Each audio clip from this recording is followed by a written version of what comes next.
न कृष्ण की कूटनीति, न शकुनी का छल, न द्रौपदी की अभद्रता, न द्रौपदी का चेहरा, न दुर्योधन का लालच।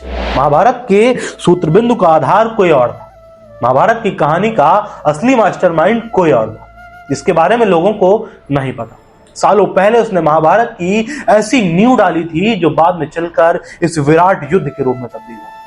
उसने महाभारत की एक ऐसी नींव रखी थी, एक ऐसी कहानी गढ़ी थी जिसने इस विराट युद्ध को अंजाम दिलवाया, जिसमें सैकड़ों महारथी मारे गए, जिसमें दो कुल पूरी तरीके से तबाह बर्बाद हो गए, वो भी एक दूसरे के साथ लड़कर एक कुल समाप्त हो गया। लोगों को आज भी लगता है कि कृष्ण का छल था, कृष्ण की कूटनीति थी जिसने पांडवों को जितवाया और कौरवों को बनवाया। लोगों को आज भी ये लगता है कि द्रौपदी का चीरहरण महाभारत का कारण बना। द्रौपदी का चीरहरण ना होता तो शायद महाभारत जैसा विराट युद्ध ना होता। लोगों को आज भी यही लगता है कि शकुनी का छल ना होता या दुर्योधन का लालच ना होता तो ये महाभारत ना होता। लेकिन सैकड़ों साल पहले, महाभारत होने के सैकड़ों वर्ष पूर्व, इस युद्ध की पूरी कहानी रची जा चुकी थी। इस कहानी का असली रचनाकार कौन है ये लोगों को नहीं पता। इस सीरीज एक कदम धर्म की ओर में हम महाभारत से जुड़े, इतिहास से जुड़े, रामायण से जुड़े कुछ ऐसे राज, कुछ ऐसे रहस्य आपके सामने लाने वाले हैं जो लोगों को नहीं पता है। अगर इस सीरीज को देखना है तो चैनल को सब्सक्राइब जरूर कर लीजिए।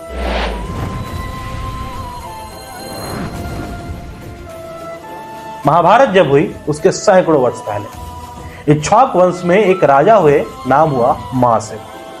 ऐसे राजा जिसके राज्य में कोई दुखी नहीं था, सब सुखी थे, सब प्रसन्न थे, धर्म का चारों तरफ राज था, अधर्म जहां पर अपने पैर रखने से भी खतरा था।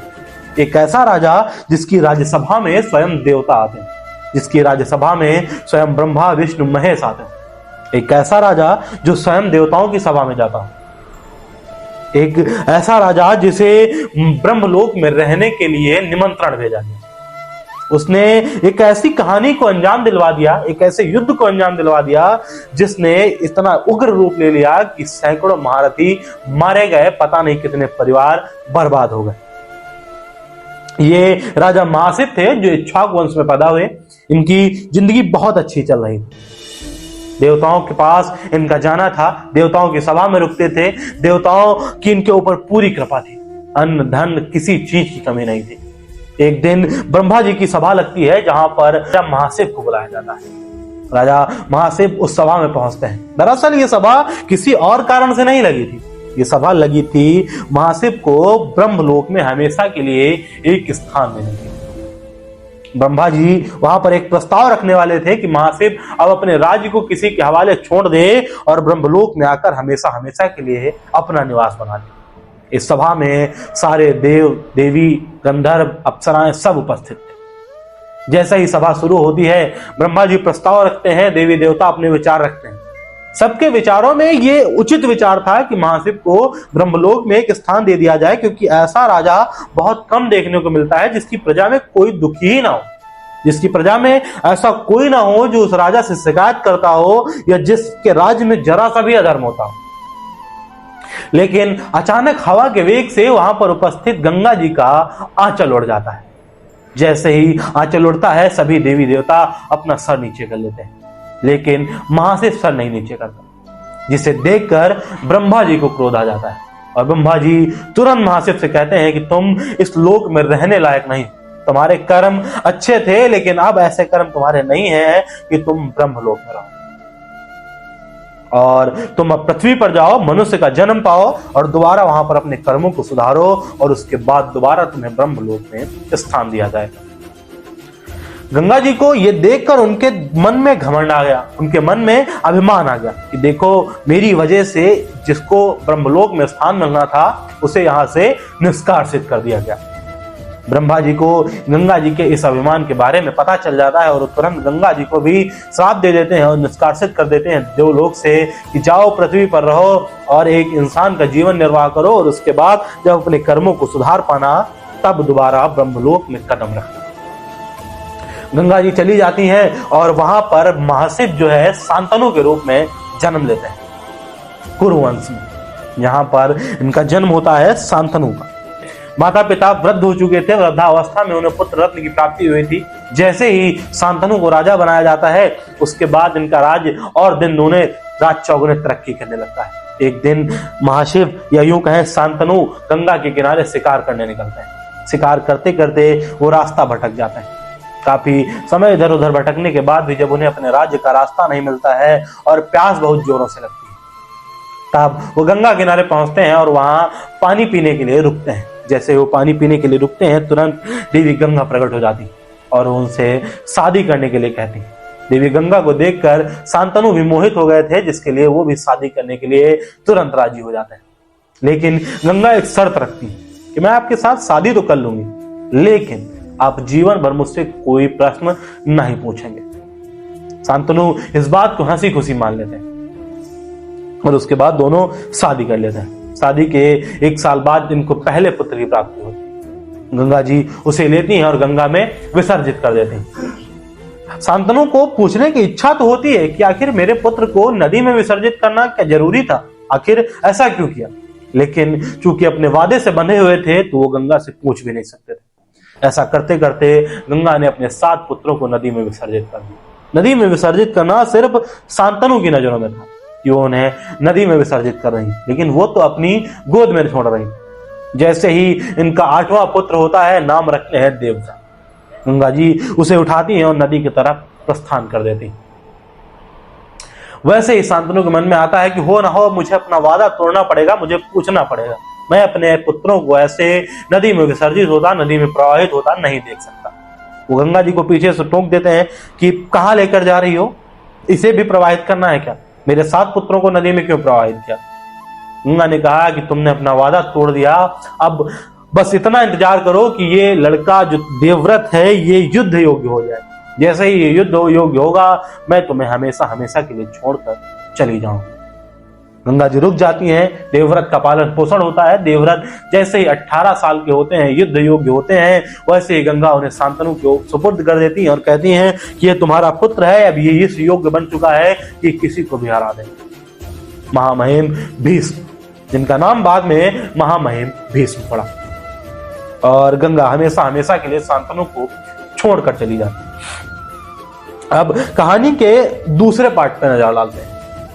शांतनु गंगा के जाने के बाद दुखी रहने लगते हैं। उधर एक और कहानी जन्म ले चुकी थी। मत्स्यगंधा नाम की एक अप्सरा थी जो मछली के गर्भ से पैदा हुई। वो सुंदर तो थी, लेकिन उसके शरीर से मछली की गंध आया करती थी। गंध ऐसी कि उसके आसपास कोई आना नहीं चाहता था। एक दिन महर्षि पराशर उधर से निकलते हैं और मत्स्यगंधा को देखते हैं। तो मत्स्यगंधा उनकी सेवा करती है और उनसे कहती है कि मेरे शरीर की गंध चली जाए। महर्षि उन्हें वरदान देते हैं, उसके शरीर से गंध चली जाती है। फिर इनका समागम होता है और उसके बाद एक पुत्र की प्राप्ति होती है। नाम रखते हैं व्यास। उसके बाद महर्षि पराशर इनको वरदान देते हैं कि तुम्हें पुत्र की प्राप्ति हो गई है, लेकिन मेरे वरदान की वजह से तुम्हारा यौवन हमेशा अखंड रहेगा। और उसके बाद इनका नाम पड़ता है सत्यवती। वही स्वर्ग की अप्सरा मत्स्यगंधा अब सत्यवती नाम से जानी जाने लगी। उधर पितामह भीष्म जब अपने पिता को ऐसा दुखी देखते हैं तो वो इधर उधर भटकने लगते हैं। पिता के मोह में वो धीरे धीरे सत्यवती के पास पहुंच जाते हैं और उस सत्यवती से कहते हैं कि आप मेरे पिता से विवाह कर लीजिए। सत्यवती कहती है कि मैं तुम्हारे पिता से विवाह कर लूंगा तो मेरा क्या फायदा, राजा तो तुम बनोगे, मेरे पुत्र तुम्हारे दास दासी बनेंगे और मैं दास दासी बनाने के लिए तुम्हारे पिता से शादी नहीं करूंगी। पितामह भीष्म या यूं कहें देवव्रत ने वहीं पर प्रतिज्ञा ले ली कि अगर ऐसी बात है तो आप मेरे पिता से शादी कर लीजिए, मैं आजीवन विवाह ही नहीं करूंगा। जब मैं आजीवन विवाह ही नहीं करूंगा तो मैं राजगद्दी पे क्या बैठूंगा और मैं अपने वंश को क्या आगे बढ़ाऊंगा। इसके बाद सत्यवती और शांतनु विवाह कर लेते हैं, जिससे इनके 2 पुत्र होते हैं, चित्रांगद और विचित्रवीर। ये दोनों पुत्र धीरे धीरे राजमहल में बढ़ने लगते हैं। एक वक्त आता है जब सत्यवती पितामह भीष्म से ही कहती है कि अब ये दोनों शादी योग्य हो गए, इन दोनों की शादी करवा लो। पितामह भीष्म उनके लिए राजकुमारी ढूंढने निकलते हैं। लोग कहते हैं, पुराणों में चर्चा है कि दुनिया के सबसे खूबसूरत 3 राजकुमारियां थी, अंबा, अंबिका और अंबाला। पितामह भीष्म तीनों का हरण कर लेते हैं और उसके बाद अंबा और अंबिका की शादी तो चित्रांगद और विचित्रवीर से हो जाती है। लेकिन अंबाला की शादी नहीं हो पाती। अंबाला पितामह भीष्म से कहती है कि आप मुझसे शादी करें, लेकिन वो शादी नहीं करते हैं। ये कहानी अलग है, इसके बारे में फिर किसी दूसरे वीडियो में बात करेंगे। फिलहाल बात करते हैं महाभारत के असली मास्टरमाइंड। अब यहां से जब इन दोनों की शादी हो जाती है तो इन दोनों के मन में उम्मीद आती है, सत्यवती और शांतनु के, कि अब ये दोनों ही हमारे वंश को आगे बढ़ाएंगे, हमारे वंश को आगे लेकर जाएंगे। लेकिन इनको कोई पुत्र की प्राप्ति हो उससे पहले ही चित्रांगद और विचित्रवीर की मृत्यु हो जाती है। तब सत्यवती को अपने पहले पुत्र की याद आती है, व्यास। वो व्यास का आह्वान करती है। व्यास पहुंचते हैं हस्तिनापुर और माता से मिलते हैं, तो माता उन्हें अपनी दोनों बहुओं से पुत्र प्राप्ति की इच्छा बताती है कि मुझे पुत्र चाहिए जो हमारे कुल को आगे बढ़ाए। तो व्यास कहते हैं कि ये दोनों जो लड़कियां हैं, अंबिका, अंबा, इन दोनों के अंदर इतनी सामर्थ्य नहीं है कि मेरे तेज को संभाल सके। लेकिन सत्यवती नहीं मानती है और उसके बाद धृतराष्ट्र जो कि जन्मांध पैदा हुए और पांडु जो विकलांग पैदा हुए, जो आजीवन न उठ सके, न चल सके, न खड़े हो सके, और धृतराष्ट्र जो जीवन भर अंधे रहे, न उन्होंने दुनिया को देखा न किसी को देखा। ये सिर्फ सत्यवती की गलती की वजह से, क्योंकि व्यास ने उन्हें बताया था कि उनके तेज को संभालने की सामर्थ्य इन दोनों लड़कियों में नहीं।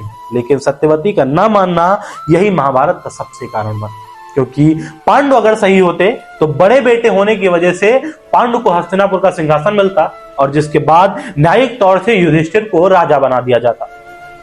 या अगर बात कहें कि अगर इन दोनों को पुत्र की प्राप्ति ना होती तो शायद कुरुवंश वहीं पे खत्म हो गया होता। ये वंश को आगे बढ़ाने की प्रक्रिया ने, वंश को आगे बढ़ाने की इच्छा ने इस महाभारत जैसे विराट युद्ध की रचना कर दी, जिसका अंजाम बाद में ना तो सत्यवती ने देखा न शांतनु ने देखा। वो देखा दुर्योधन और युधिष्ठिर ने, वो देखा कृष्ण ने, द्रौपदी ने, अर्जुन, उसको देखा हम सब ने, उसको पढ़ा हम सब ने कि महाभारत के युद्ध का अंजाम क्या हुआ, क्या होता है जब दो परिवारों के बीच में युद्ध होता है, क्या कहानी रची जाती है जब दो महारथी टकराते हैं। ये इन सब का मास्टरमाइंड न द्रौपदी रही, न शकुनी रहा, न कृष्ण रहे, न दुर्योधन का लालच रहा, न युधिष्ठिर का घमंड रहा, न अर्जुन का घमंड रहा। इसका कारण एकमात्र स्त्री रही, सत्यवती, जिसका नाम आज तक किसी ने नहीं लिया। किसी ने नहीं बताया कि महाभारत का असली खिलाड़ी, असली कैरेक्टर, असली शख्स कौन था जिसने इस विराट युद्ध की रचना सालों पहले कर दी। आज के इस वीडियो में बस इतना ही। मिलते हैं फिर किसी अगले वीडियो में ऐसी ही किसी रहस्यमयी कहानी के साथ। तब तक के लिए धन्यवाद।